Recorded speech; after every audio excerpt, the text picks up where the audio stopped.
नमस्कार सगळ्यांना, मी शिल्पा जाधव. माझ्या YouTube channel Shilpa Jadhav food recipes मध्ये आपलं स्वागत आहे. आज मी तुम्हाला गरमागरम पिठलं किंवा बेसन कसं करायचं ते दाखवणार आहे. तर चला मग बघूया.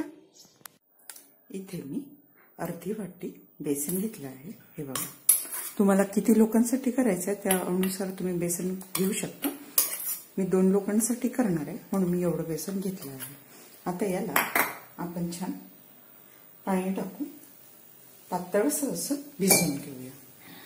त्याच्यामध्ये लम्स पडायला नको असं आपल्याला पातळ याला सारण करायचं आहे. हे बघा, हे असं पातळ करून आपण जेव्हा बेसन बनवतो ना तर मग त्याच्यामध्ये लम्स पडत नाही, म्हणून आधीच याला इथे विरघळवून घेऊया. आता हे आपलं सारण रेडी आहे. आता आपण फोडणी करून घेऊया. इथे मी एका पॅन मध्ये तेल तापवून घेतलं आहे. तेल व्यवस्थित झालं की याच्यात आपण जिरं आणि मोहरी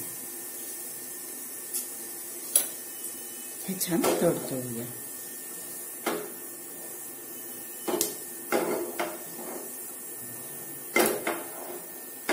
जिरं मोहरी व्यवस्थित होऊ द्यायचं. जिरं मोहरी व्यवस्थित झालं की आता याच्यामध्ये आपण ही लसूण आणि मिरचीची पेस्ट घ्यायची. तुम्ही मिरची तुमच्या अकॉर्डिंग टाकू शकता, तुम्हाला किती तिखट पाहिजे आहे ते. आम्ही थोडं कमी तिखट खातो म्हणून मी थोडं कमी टाकलं आहे मिरच्या. पण ही बेसन असं थोडं झणझणीत छान वाटतं तर तुम्ही मिरच्या वापरू शकता जास्त. मग याला छान आपण परतून घेऊया. आता याच्यामध्ये आपण हा उभा चिरलेला कांदा टाकून घेऊया.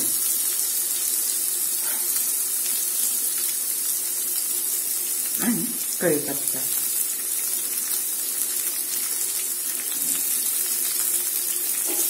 आणि आपल्याला परतून घेऊया. एकदम सगळ्यांची फेवरेट आहे तिथे. पावसाळ्यामध्ये तर गरमागरम बेसन भाकरीसोबत खूप छान लागतं.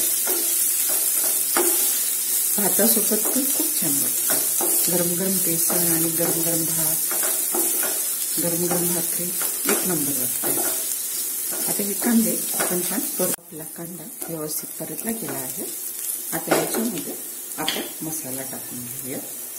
याच्यामध्ये फक्त हळद टाकायची आहे आणि थोडंसं तिखट. मी हिरव्या मिरच्या आधीच वापरल्या आहे, तर तुम्ही त्याच्या अनुसार तुम्ही तिखट वापरू शकता. आता याला छान आपण परतून याच्यामध्ये आपण टमाटे टाकून घेऊया. मी 1 टमाटो घेतला आहे.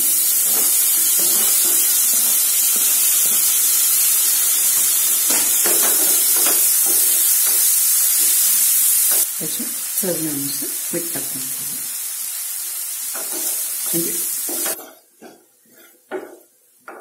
मिठाने आपले टोमॅटो छान व्यवस्थित आणि लवकर गलते.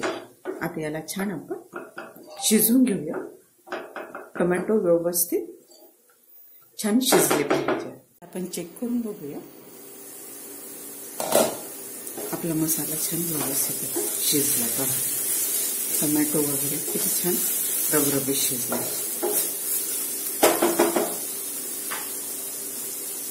आता आपण याच्यामध्ये हे आपलं बेसनाचं घोळ टाकून घेऊया.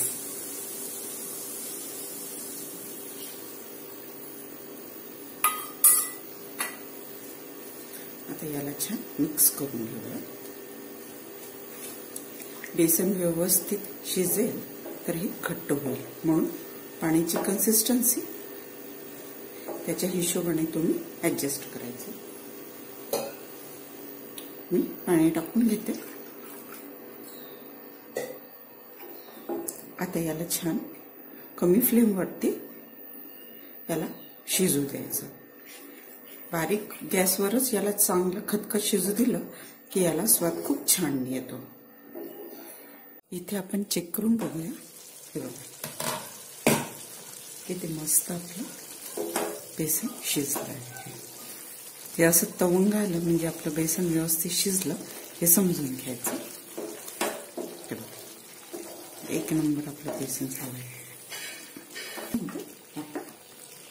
कोथिंबीर टाकून घेऊया।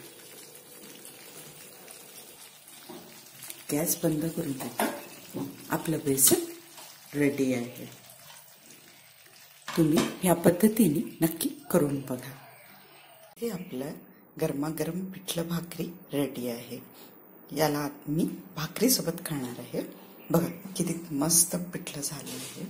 याला तुम्ही भाकरी सोबत गरम गरम भातासोबत एन्जॉय करू शकता। तुम्ही माझ्या पद्धतीने नक्की करून बघा। रेसिपी आवडल्यास लाईक, शेअर, कमेंट आणि सबस्क्राईब करा। आणखी तुम्हाला कोणती रेसिपी बघायला आवडेल मला कमेंट करून नक्की सांगा। स्वस्त राहा आणि मस्त खा। थँक्यू।